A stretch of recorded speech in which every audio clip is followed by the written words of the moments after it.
గొప్ప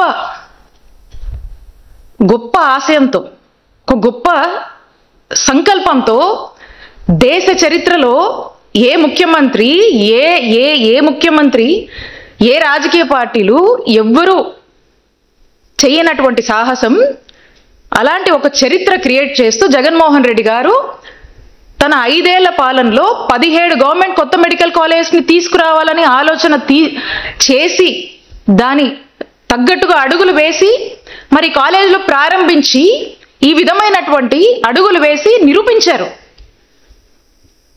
దీన్ని ఏ విధంగా నిర్వీర్యం కరుస్తున్నారో చూస్తా ఉన్నాం. మనము ఈ మెడికల్ కాలేజ్, ఈ కొత్త మెడికల్ కాలేజ్లో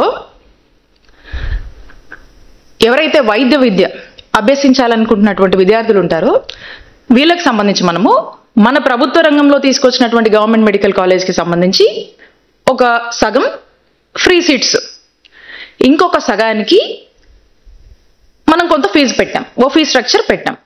ఈ ఫీజు కూడా ఎందుకంటే ఈ సెల్ఫ్ ఫైనాన్సింగ్ పద్ధతి ఏంటంటే ఈ యొక్క మెడికల్ కాలేజ్ ఒక సర్వైవల్ కోసం, అంటే వాటికి సంబంధించినటువంటి ఫెసిలిటీస్ ఏమైతే కావాలో రెగ్యులర్గా వాటి రన్నింగ్ కోసం ఎక్కడ కూడా అంతరాయం కలగకుండా ఒక వరల్డ్ క్లాస్ ఫెసిలిటీస్తో చక్కటి వాళ్ళ యొక్క విద్య అభ్యసించడానికి ఎక్కడ కూడా ఇబ్బంది లేకుండా, అంతరాయం కలగకుండా ఈ యొక్క ఫెసిలిటీస్ ఎవరి మీద కూడా ఆధారపడకుండా అవి వాటంతటా అవి రన్ అయ్యేదానికి ఈ ఫీజు అనేది మనం పెట్టాం. అంటే ఒక 50% ఫ్రీ, ఈ 50% ఫీజు ద్వారా వాటికి అవి సర్వైవ్ అవుతూ ముందుకు వెళ్ళాలి అనేటువంటి ఒక గొప్ప ఆలోచనతో ఈ ప్యాటర్న్ మనం తీసుకొచ్చాం మనం ప్రభుత్వ రంగంలో ఉన్నటువంటి ఈ మెడికల్ కాలేజ్ విషయంలో.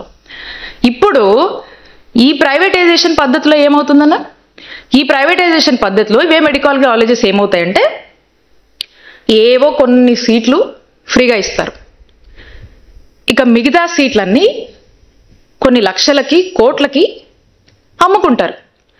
అంటే ఒక పేద విద్యార్థి మన రాష్ట్రంలో వైద్య విద్య అభ్యసించాలంటే ఈ కోట్ల రూపాయలు ఎక్కడి నుంచి తీసుకురావాలి? ఈ భారం ఎవరి మీద పడుతుంది? ఇక ఈ విద్య అభ్యసించాలంటే ఈ పేద విద్యార్థుల పరిస్థితి ఏంటి? ఎవరు బాధ్యత తీసుకుంటారు? ఈ ప్రైవేటైజేషన్ వల్ల ఈ విద్యార్థుల ఆశయాన్ని, డాక్టర్ విద్య అభ్యసించాలనేటువంటి వీళ్ళ ఆలోచనని చంపేస్తున్నారు. ఇదే కాదు, ఈ మెడికల్ కాలేజ్కి సంబంధించి మనము కొన్ని ఎకరాల భూముల్ని సేకరించాము. దానికి ప్రతి గవర్నమెంట్ మెడికల్ కాలేజ్కి సంబంధించి ఒక్కొక్క మెడికల్ కాలేజ్కి మనము 500 కోట్లు బడ్జెట్ని మనం కేటాయించుకున్నాము.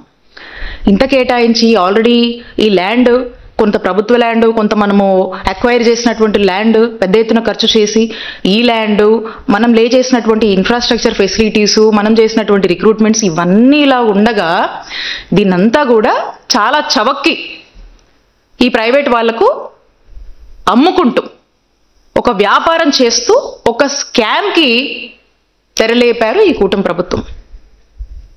ఖచ్చితంగా ఇది స్కామే.